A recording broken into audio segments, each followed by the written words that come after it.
Howdy, I'm Mike Van. I'm a cowboy, a rancher, and a cutting horse trainer. I've been doing this a long time. I think cowboys and horse trainers and ranchers are probably born. It's something I think, are probably born with. And I know ever since I was a little bitty feller, that's all I ever wanted to do was be a cowboy. Out of high school, I got my first horse when I was 12, and I just couldn't get enough of it. I didn't know anything, but I rode enough where I became a pretty good rider just on my own. I'm from the South. Not a whole lot at that time. That was in the 60s, and there wasn't a whole lot of people around then that knew a whole lot to really help anybody. And that's part of the reason I wanted to make these films. I'm getting older, a little long in the tooth, and hopefully I can produce something that might make it easy for you to learn something about the performance horse and the cow horse. And maybe you can learn it a little quicker than I did, because it was sure a hard thing for me to learn with nobody, no mentors really to help me. When I got out of high school, I just kind of lucked up and got a job on the east side of Montgomery with an outfit called Total-Away Acres. And Tyne Davis was the man that owned it, and he was the main man with Winn-Dixie Quick Check, the beef people. And he was real big into pole Herefords and quarter horses. He loved horses, and he loved pole Hereford cattle. And he had 150 brood mares and probably 10, 12 studs, every kind of stud you could imagine. Running horse stud, he had a pleasure horse stud, a halter horse stud. He had own son that he got from the King Ranch. It was a cow horse stud, and had two or three of those cow horse studs. And about that time, he had just bought the reserve champion, reserve world champion cutting horse. His name was Warbond Leo. That horse wasn't in the barn very often because he was on the road. A feller named Dub Dale from out in Texas, he was one that jockeyed him and trained him. And every now and then they'd blow in town. Usually back then they pull a Cadillac with a 2-horse inline. They might be in Montgomery today, and 2 days from now be in California. So we didn't see him too often, and up until that time, I'd never even seen a cutting horse. I didn't even know what a cutting horse was. But I went to work for those people as a coat breaker. And I was a good rider, and it was hard for them horses to throw me off, but I didn't know nothing. One of the guys, there was 3 or 4 other guys that were working there, and one of the fellows was a guy named Jess McDaniel. And he was a little bit older than me, and he kind of took me under his wing and taught me what little he knew, and that's how I got my start. And that's what I did all day long. Was they'd give me 10 coats, and I'd break 30, 60, 90 days on them 10 coats and get them going pretty good, and I'd take them coats and check the cattle and do cowboy stuff on them, and then I'd get another 10, and that's all I did all year long was break coats.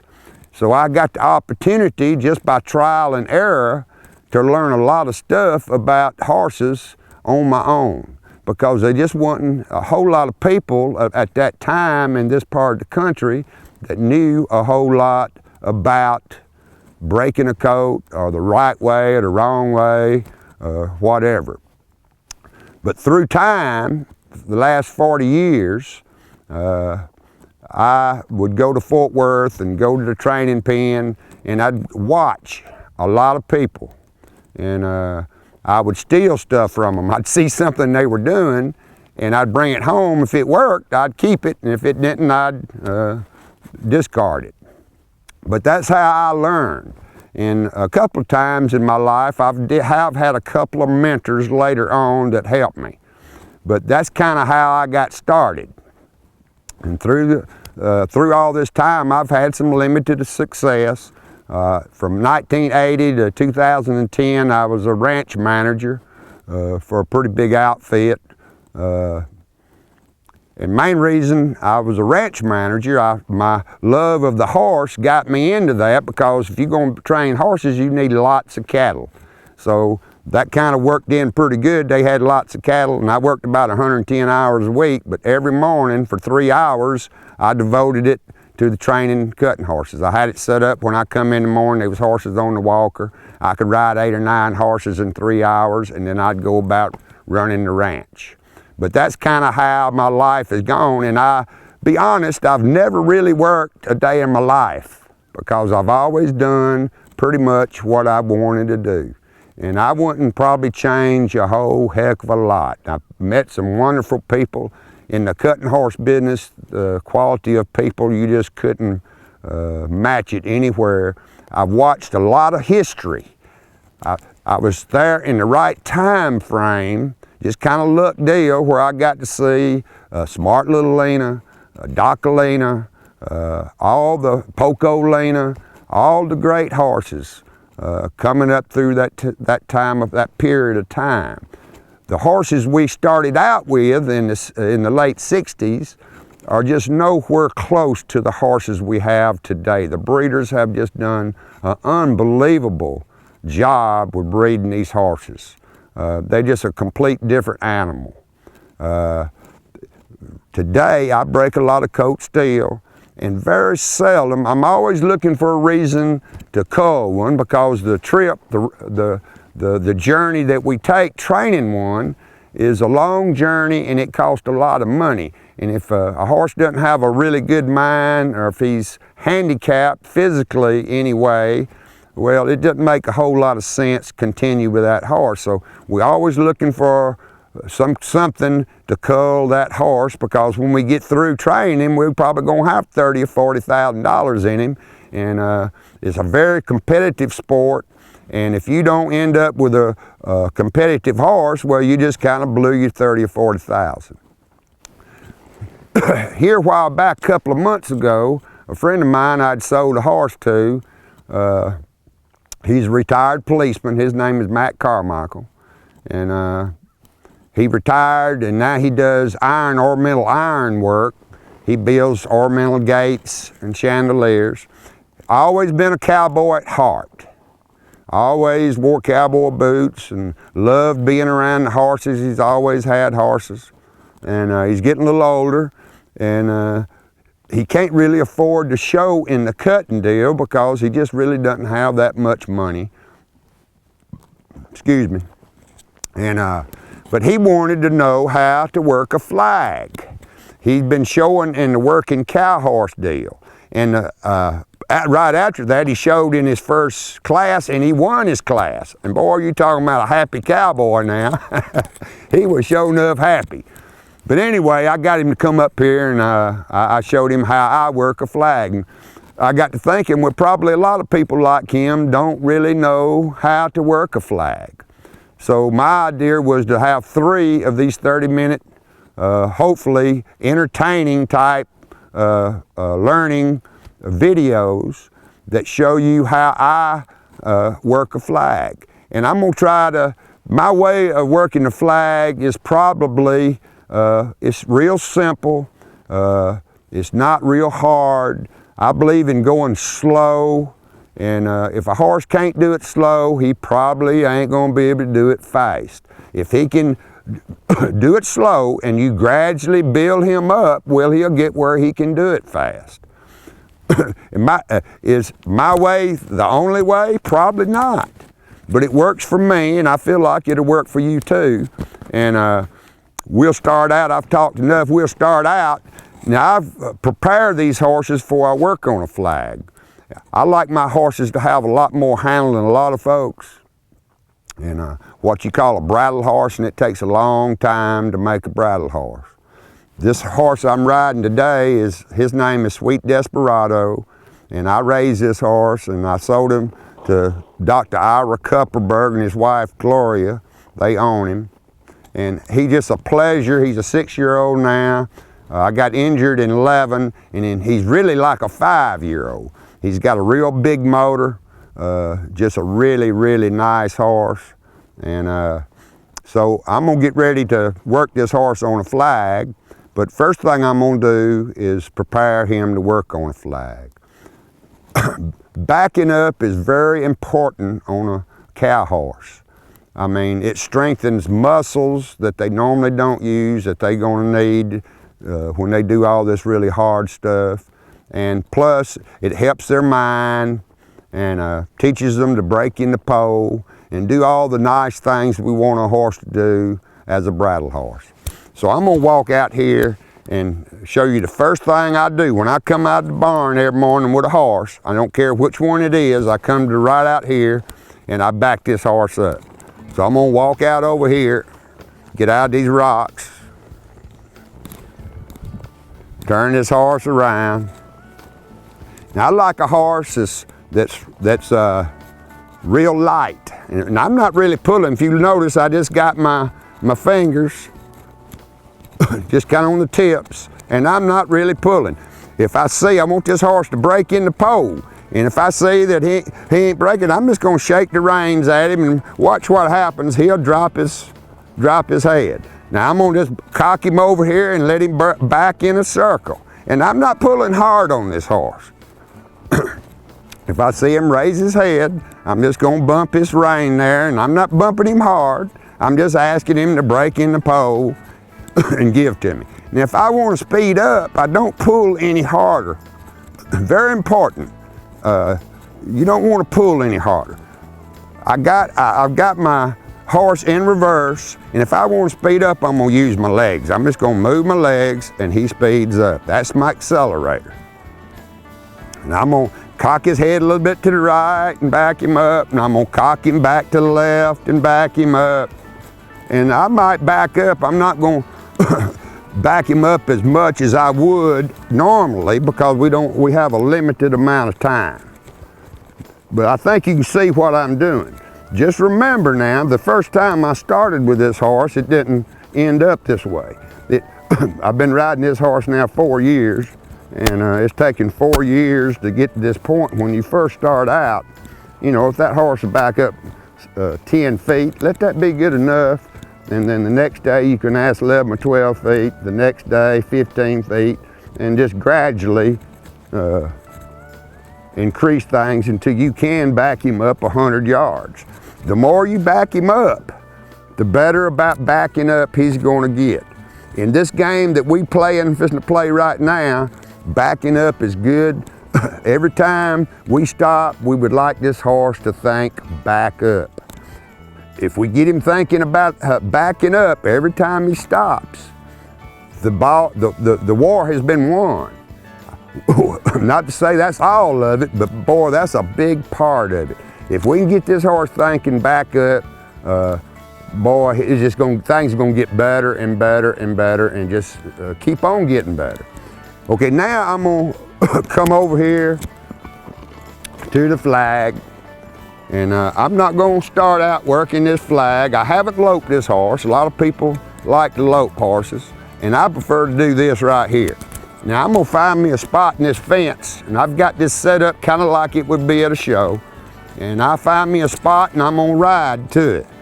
Now if you notice, when this horse got there, he backed up, and that's what I want. He got stopped, and he thought about backing up. Now he tried to cheat me a little bit and go to the right. I'm just gonna take him to the left. Then I'm gonna find me a spot and I'm gonna ride to this fence. I don't like to lope horses, especially these young horses. It's bad, I think, on their joints. I prefer to do this right here. I think they learn more. See how this horse backed up on his own. He's waiting on me, kind of wanted to check in, but I'm gonna just break him the other way anyway. And I'm gonna find me a spot over here, and I'm gonna ride, and I'm using my legs. I wanna have this horse where I can place him with my legs wherever I want. At a show, right there, he didn't quite do that fast as I'd like. That's the correct way. I'm gonna find me a spot over here. At the show, as long as you keep your legs behind your cinch, they can't take points away from you. So ideally you want these horses broke where you can ride them with your legs. I like a horse to let me ride him where I want to be, depending on what the cow is doing. And so I can't express enough how important it is to ride these horses with your leg. And this horse is going off to the left. I'm going to push him back on the line I want. He listened to me, and I've got me a spot, and he's going right where I want to go. And he's backing up on his own. He's waiting on me. And he kind of thought about going right, so I'm just going to go the opposite way. Now, I do a lot of spinning like this, and one of these other films I'm going to make, I'm going to show you how I think it's the best way to teach your horse how to turn around. And this horse does it pretty darn good. A lot of times when I turn him, I can look down there and he's done dug a hole in one spot where he's planted that leg. That was real good. I'm just going to ask him to turn. And you know that's real slow. Now he's wanting to drift off. I'm going to put him back in line with my leg. If he hadn't listened, I just reached up here with my hand and helped him and used my leg. Find the spot. He's thinking right. He's thinking back up. I'm going to ask him to turn. And if you notice, this horse led with his head. Very important that he leads with his head. This game is a game of being correct. There's a correct way to do it, and there's not a correct way to do it. When I go into this fence, I want him to go straight. I don't want him squirrel up either way. He did that real nice. I'm gonna let him turn. And I'm gonna find me a point down here. And this horse kind of did that again, went off to his left, and I'm just gonna run my spur up his rib cage real lightly, let him know that, hey, that's not acceptable. You've got to listen to me. Now I'm just real relaxed up here. That's pretty good. Not exactly as good as I'd like it, but I'm not too picky. It was pretty nice. Okay, I didn't work my end, so I'm gonna see. I got 3 words I like. Whoa. Very important, this horse knows that word, whoa. When I'm working him, I might get in a spot where I need that word, and when I use that word, whoa, if you notice, I draw it out. Now, he kind of didn't do that quite as good as I'd like. He backed up on his own, but I would have liked for it to be just a little quicker. I got 3 words I try to teach a horse. Whoa. He could have done that a little faster, and I'm not hurting him. I'm not really getting on to him. I'm just encouraging him to just give me a little more effort than that. Whoa, that was pretty nice. Now he didn't quite lead with his head like I would like. And if you notice, I've got his head over there pretty far. And my theory is when I correct this horse, I'm gonna ask it all the way over here. And horses are like people, they gonna wanna cheat you. Whoa. They gonna wanna cheat you. And so if I correct him every time with his head over here on my leg, when he cheats me, his head will be about where I want it. Whoa. I'm gonna ask him to turn, and I'm just putting a little bit of left leg in him. When he's backing up, I want him to back straight. I don't want him to try to cheat me in any way. I want him to come in here and back straight. Whoa. That's real nice. And if you notice, this horse is not worried about it. If you get him worried, you're in a lot of trouble. And he's done everything kind of like I want. I see just a little bit of sweat between his ears there. So I think he's probably ready to work a flag. Now, I want this horse now he's backing out of here on his own, and I really like that. Got his head real low. If he don't, I'm just going to encourage him with my legs. I'm not going to snatch on him in any way.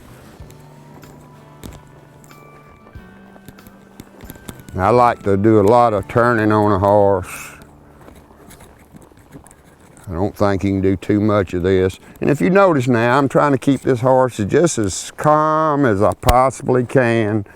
This horse here has got a real big motor, and I want to save all that to a show. If I want to go harder, I want him as I can just ride him harder with my legs and he'll go harder. He's got a real big motor and a lot of try.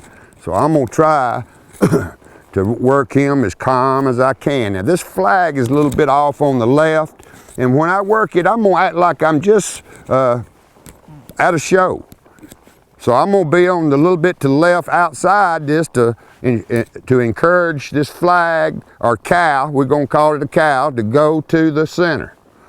So I'm gonna get outside and start, and then I'm gonna ride to the outside.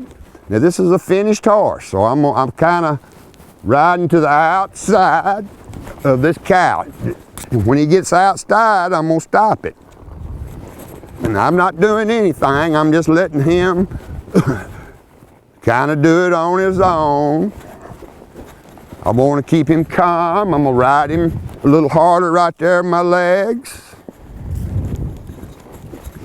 And that move right there I wasn't real happy with, but I ain't worried too much about it. He stopped good. If I corrected him, I'm liable to get that motor going. And I don't want to. I just want him to learn this pattern, what he's supposed to do, and to read this flag. And right here, I'm gonna stop it in the center. Stop it again. And notice this horse is thinking back up. I really like that. He's thinking back up. I like that. I wasn't crazy about that turn, but it wasn't bad. On a cow, it wouldn't be like that. So I'm not even gonna worry about it.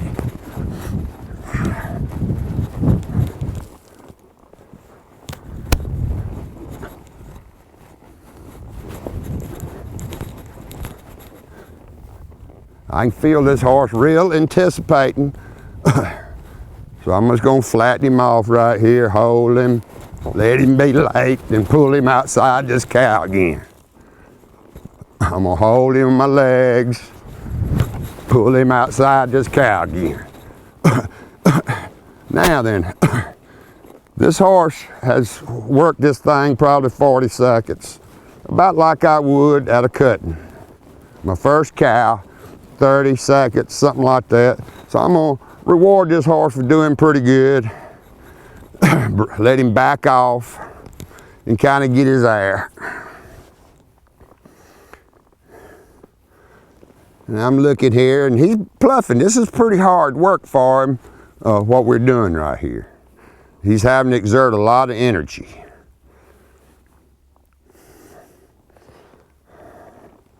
Okay, I'm gonna turn him around. I'm gonna act just like I'm gonna pull another cow out. Just like I would at the cut. And this flag is off to the right, so I'm gonna set this horse. I want him to listen to me and let me set him up in a place that's gonna encourage this cow to ride to the middle of the pen.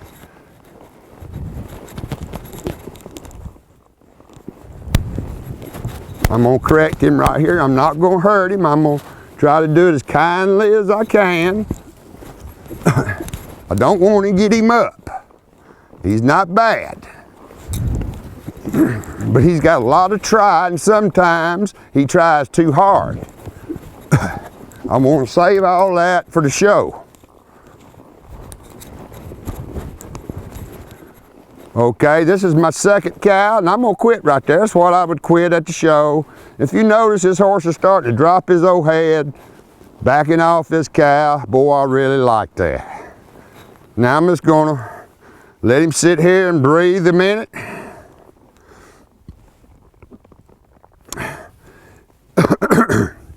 Now while this horse is breathing, whoa, while he's getting his air here a little bit, I'm gonna talk a little bit about Show Pro Industries.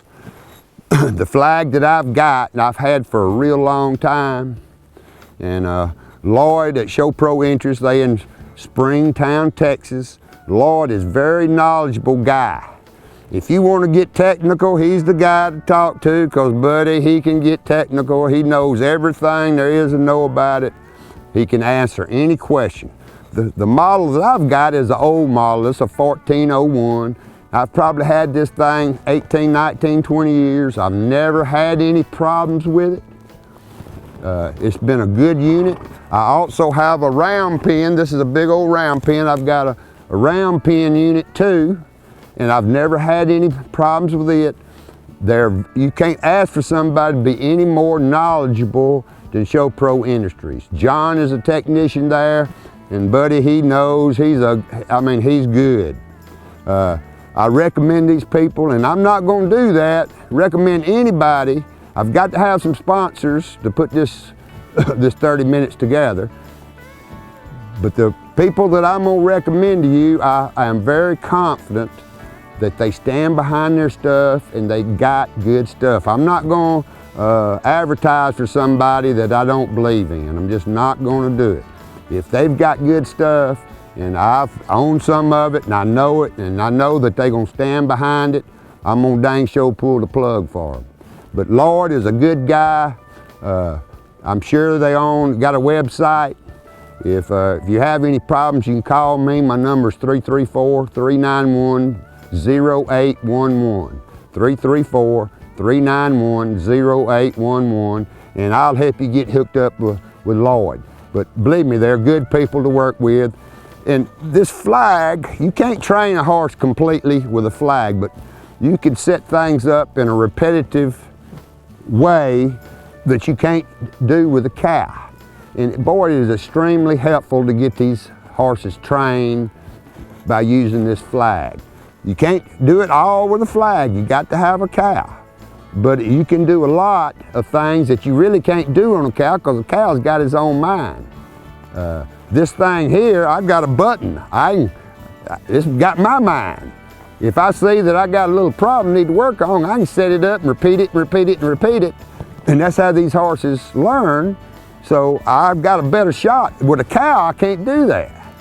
I mean, he might do something and this horse make a little mistake, and I said, well, I need to work on that. That cow might not do that again. So I can't work on it, but I can come out here on this flag and work on it. Cattle are pretty expensive right now. A 6-weight heifer is probably going to cost you $1,500–1,600 bucks. Well, that's about what you can buy a flag for. And you can do a lot of neat things on this flag. I really recommend the flag. And I think if you work it the way I did, slow, let that flag carry you somewhere, your horse will start reading that flag. And if he can read the flag, he'll be able to read a cow. And that's what we want. This horse is kind of breathe here a minute. I've cut 2 cows, so we at the cutting. I'm gonna cut my 3rd cow. I'm gonna just act like the herd's back here, and I'm gonna turn, pick me out a cow, drive it out, and I'm off just a little bit to the right, so I'm gonna try to set this deal up where I'm off to the right. That's gonna encourage this cow to go back toward the center.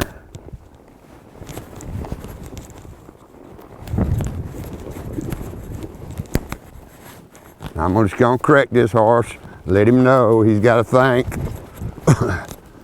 Back up. I'm gonna try to keep it as calm as I can.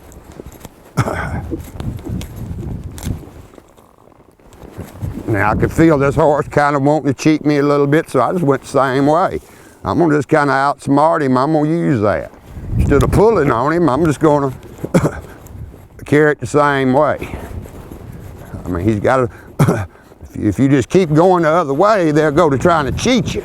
If that happens, just go the same way.